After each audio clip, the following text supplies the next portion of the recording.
Good morning this morning. How was our weekend? Fantastic. We thank God that has brought us here again. So we'll continue from where we stopped last week.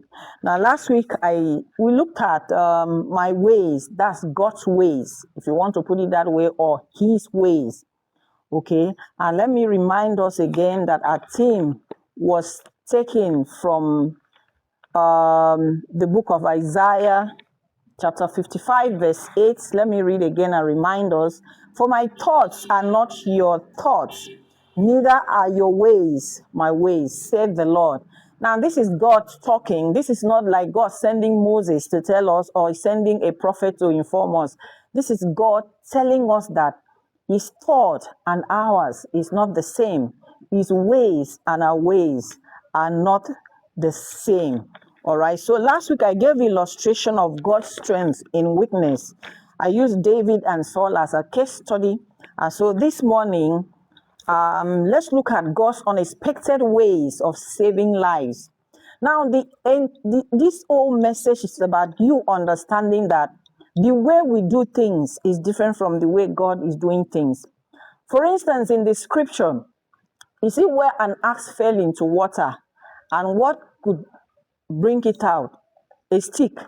On a very normal situation, can you use a stick to make an axe to float from the water? You can't. That's God's ways. Sometimes the ways of God does not make sense to human being, except you understand that that's how God is. Do you understand me?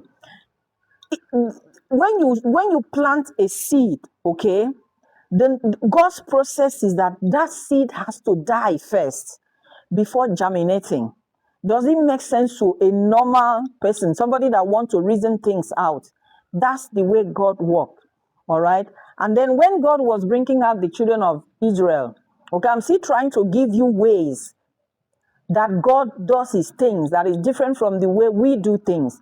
Now, when God was about to bring the children of Israel from Egypt, He could have caused all the Egyptians to sleep. God knows for how long they could sleep for hours before they wake up. The children of Israel are gone, just like the way God made Adam to sleep, and He brought out a rib and made Eve. God could have done that, but God took 10 plagues, visited the Egyptian with 10 plagues and all that. You see that long process that God used, that's God's pattern. And so the moment we understand the way God works, that is different from the way we work, it makes things much more easier for us.